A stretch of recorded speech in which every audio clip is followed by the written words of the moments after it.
Are Nayak Hindi education में आप सभी का स्वागत है। आज हमारे अध्ययन का विषय है साकेत, जो कि मैथिली शरण गुप्त की बहुत ही प्रसिद्ध कविता है। तो चलिए साकेत के हम नवम सर्ग का भावार्थ जानने का प्रयत्न करते हैं। उससे पहले जो कवि है उनका जीवन परिचय जान लेते हैं। देखिए, मैथिली शरण गुप्त हिंदी साहित्य के बहुत ही प्रसिद्ध राष्ट्रकवि थे। उनका जन्म 3 अगस्त 1886 को झांसी के चिरगांव में हुआ था। उन्होंने खड़ी बोली हिंदी को काव्य भाषा के रूप में प्रतिष्ठित करने में महत्वपूर्ण योगदान दिलाया। उनकी रचनाओं में राष्ट्रीय चेतना, भारतीय संस्कृति, नारी गरिमा और आदर्श जीवन का सुंदर चित्रण मिलता है। उनकी प्रमुख कृतियाँ हैं साकेत, भारत भारती, यशोधरा, पंचवटी आदि, और महात्मा गांधी ने उन्हें राष्ट्रकवि की उपाधि दी है। तो जो मैथिली शरण गुप्त हैं वो एक राष्ट्रकवि के रूप में जाने जाते हैं, और राष्ट्रकवि की जो पदवी है उन्हें महात्मा गांधी द्वारा दी गई है। और उनका जन्म जो है 1886 में उत्तर प्रदेश झांसी के चिरगांव नामक गांव में हुआ है। और ये खड़ी बोली काव्य में हिंदी को प्रतिष्ठित करने के कार्य में इनका बहुत बड़ा योगदान है। और जितनी भी इनकी कविताएं होती हैं वो राष्ट्रीय चेतना, भारतीय संस्कृति और नारी गरिमा और आदर्श जीवन का इनकी कविताओं में सुंदर चित्रण देखने को मिलता है। तो हम साकेत पढ़ रहे हैं और उसके नवम सर्ग को हम पढ़ने वाले हैं।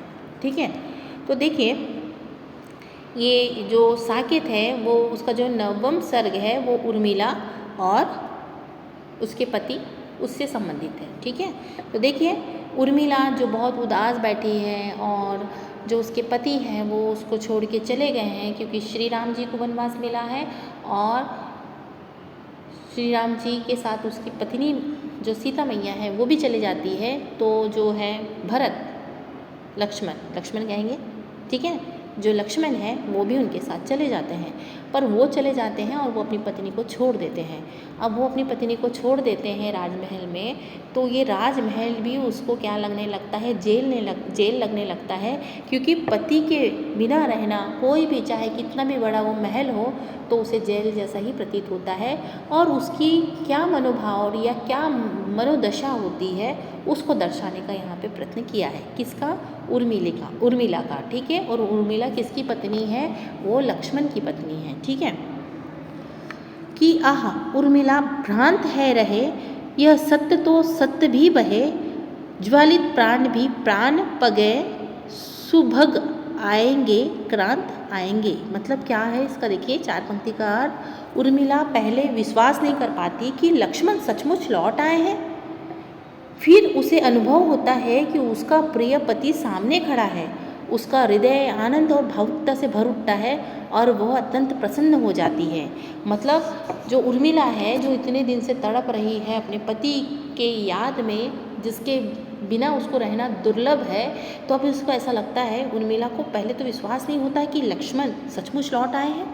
फिर उसे अनुभव होता है कि उसके पति जो है सामने खड़े हैं, और उसका जो दिल है वो बिल्कुल भावुकता से भरा जाता है। उसको आनंद का ठिकाना नहीं रहता, क्योंकि इतने साल के बाद उसके पति आए हैं या आने वाले हैं, जिसके लिए वो इतने 14 साल से तड़प रही थी। उसका हर पल हर दिन उसे ऐसा लगता था कि बस जेल के जैसे उसका जीवन कट रहा था। ठीक है, पर अब उसके पिया आने वाले हैं, और जाहिर सी बात है कि जब उसके पिया आएंगे यानी उसके पति आएंगे तो उसको कितनी उत्सुकता, कितनी खुशी और कितनी शांति और संतोष मिलेगा, और कितने साल की प्रतीक्षा दूर होगी। ठीक है, निकल रहे, देखो निकल हंस के केरी कुंज से, निरख वे खड़े प्रेम कुंज से, रुचिर चंद्र की चंद्रिका खिली, निज अशोक की मलिका मिली। देखिए क्या बोल रहे हैं कि उर्मिला लक्ष्मण को देखकर ऐसे प्रसन्न होती है जैसे हंस कमल वन से निकल आया हो। ठीक है, कि उसे इतनी खुशी हो रही है कि ऐसा लग रहा है कि जो हंस है ना, कमल वन के अंदर से निकल के आया हो। यानी हंस को जितनी खुशी होती है कमल वन रहने में, वैसी उसको खुशी हो रही है। लक्ष्मण प्रेम के स्वरूप प्रतीत होते हैं। वातावरण इतना सुंदर लग रहा है जैसे चांदनी खिल उठी हो और मल्लिका का फूल अपने प्रिय अशोक वृक्ष से मिल गया हो। कहने का मतलब कि जब लक्ष्मण आते हैं तो इतनी खुशी होती है कि उसको सारी दुनिया खुशी से भरी दिखती है, ठीक है। चारों तरफ का जो वातावरण है वो खुशियों से महका दिखता है, ठीक है। अब देखो, अवधि हो गई पूर्ण अंत में, सुयश छा गया दिगंत में, स्वजनी धन्य है आज की घड़ी, तद्यपि खिन्न सी तू यहाँ खड़ी। देखिए क्या बोल रहे हैं कि 14 वर्षों का वनवास अब समाप्त हो गया और लक्ष्मण का यश चारों दिशाओं में फैल गया। उर्मिला अपनी सखी से कहती है कि आज का दिन अत्यंत शुभ है, फिर भी वह स्वयं कुछ उदास और संकोच में खड़ी है। तो देखिए कि लक्ष्मण आए हैं, अब 14 साल का वनवास पूरा हो गया है और 14 साल अपने भाई के साथ जब लक्ष्मण गए हैं तो चारों दिशाओं में उनकी कीर्ति, उनकी प्रशंसा होने लगी कि देखो भाई के साथ वो 14 साल का वनवास करके आए हैं। पर किसी ने ये नहीं देखा कि उन्होंने तो वनवास झेला है अपने भाई के साथ, पर बेचारी उर्मिला अपने पति के वियोग में यहाँ वनवास का जीवन जी रही है। वो राजमहल में भी रहकर कारावास या वनवास या कहेंगे जेल में जिस तरह का जीवन अनुभव होता है उस तरह का वो पल पल मरते हुए जीवन जी रही है। तो वो सारी घड़ियाँ, वो सारे कष्ट, वो सारा जेल, वो सारी तपस्या, वो सारी आज सफल होने वाली है क्योंकि लक्ष्मण आज उनके घर आने वाले हैं और उनके सामने खड़े हैं। तो उनकी प्रसन्नता का ठिकाना ही नहीं है, ठीक है। त्वरित आरती ला उतार लूँ, पद द्विगदम्बु में पखार लूँ, चरण है भरे देख धूल से, विरह सिंधु में प्राप्त कुल से। देखिए क्या कहती है उर्मिला कहती है कि जल्दी से आरती की थाली लाओ ताकि मैं अपने पति की आरती उतार लूँ और अपने आंसुओं से लक्ष्मण के चरण धोना चाहती हूँ। उसे लगता है कि जैसे लंबे विरह रूपी समुद्र को पार करके अब उसे किनारा मिल गया है। तो कहने का मतलब इतने साल की प्रतीक्षा करने के बाद अब मुझे ऐसा लगता है कि आप सारी विरह, सारे तड़प, सारे वियोग नष्ट हो गए हैं। अब मुझे सब कुछ प्राप्त हो गया है। जिस तरह से समुद्र में भटकते हुए मनुष्य को किनारा मिल जाता है, उसी तरह उर्मिला फील करती है कि बस अब बहुत हो गया, अब मुझे मेरा लक्ष्य मिल गया, मेरा प्रेम मिल गया और मेरे जीवन का जितना भी जो था कष्ट, दुख, दर्द वो सारा दूर हो गया। क्यों? क्योंकि लक्ष्मण घर आए हैं 14 साल के बाद।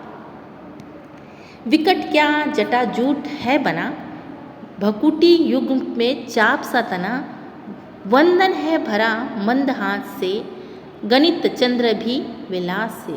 देखिए मतलब क्या है कि उर्मिला लक्ष्मण के तपस्वी रूप को देख के कहती है कि उसके सिर पर जटाएं हैं और भोहे धनुष की तरह तनी हुई है, उसके चेहरे पर हल्की सी मुस्कान है और जो चंद्रमा के सौंदर्य को भी क्या कर रहा है, फीका कर रहा है। यानी उर्मिला लक्ष्मण के जो तपस्वी भेष को देखती है, यानी वो तपस्वी भेष का धारण करके आए हैं ना, और उनके सर पे क्या है, जटाएं हैं और भौ जो है उनके जो क्या कहेंगे पलके, वो धनुष की तरह तनी हुई है और उसके चेहरे में हल्की सी मुस्कान है और चंद्रमा का सौंदर्य भी उसके सामने जब वो देखती है ना अपने पति को, तो ऐसा लगता है कि चंद्रमा का जो सौंदर्य है ना उसके सामने फीका हो गया है। ठीक है। ललित कंधरा कंठ कंबूसा, नयन पद से ओज अंबूसा, तनु तपा हुआ शुद्ध हे में है, सुलभ योग है और शे में है। मतलब क्या कह रहे हैं कि लक्ष्मण का जो शरीर है वो तेजस्वी और आकर्षक दिखाई दे रहा है, उसका गला शंख के समान सुंदर है और आंखें कमल की तरह कोमल है। तपस्या के कारण उसका शरीर तपे हुए सोने की तरह चमक रहा है। मतलब जब उर्मिला लक्ष्मण को देखती है तो उसके फेस को देख के बिल्कुल बहुत प्रसन्न हो जाती है और जब उनके शरीर को भी देखती है तो उसमें एक तेजस्वी आकर्षण दिखाई देता है। गला शंख के समान दिखाई देता है और आंखें कमल की तरह कोमल दिखाई देती है और तपस्या के कारण ऐसा लगता है कि जो उसका शरीर है वो सोने से तप के निखरा है, ऐसा उसे फील होता है। ठीक है। कब? जब अपने पति को देखती है। कौन? उर्मिला। उर्मिला के पति कौन है? आप कमेंट करके बताओ। उदित उर्मिला भाग्य धन है, अब कृति कौन कहाँ कौन अन्य है। मतलब उर्मिला अपने भाग्य को धन्य मानती है कि उसे ऐसा महान पति प्राप्त हुआ है और उसे लगता है कि संसार में सबसे अधिक सौभाग्यशाली स्त्री अब कोई नहीं है।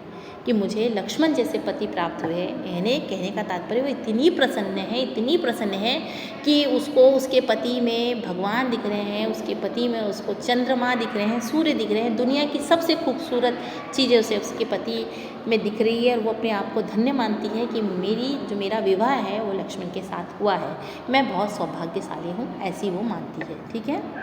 विजयनाथ को हो सभी कही, तदपि क्यों खड़े हो गए वहीं, प्रिय प्रविष्ट हो द्वार मुक्त है, मिलन योग्य तो नित्य युग है। इसका मतलब क्या होता है कि उर्मिला लक्ष्मण का स्वागत करते हुए कहती है कि आपकी विजय की चर्चा हर ओर हो रही है, फिर भी आप द्वार पे खड़े हैं, भीतर आइए, ये घर आपका ही है और आपका स्वागत है। ठीक है। यानी उनका स्वागत करती है कि आप बाहर क्यों खड़े हैं, अंदर आइए, ये आपका ही घर है। ठीक है। और आपका बहुत बहुत स्वागत है। तुम महान हो और हीन में, तदपि धूलि सी अंधरी लीन में, दैत्य देखते देव भक्ति को, निखरते नहीं नाथ व्यक्ति को। मतलब क्या कहते हैं कि उर्मिला विनम्रता से कहती है कि आप महान हैं और मैं साधारण हूँ। वह स्वयं को पति के चरणों की धूल समान मानती है और उसके अनुसार भगवान भी व्यक्ति नहीं बल्कि उसकी भक्ति को देखते हैं। यानी उर्मिला क्या बोलती है, उनसे विनम्रता से बात करती है कि आप महान हैं और मैं साधारण हूँ।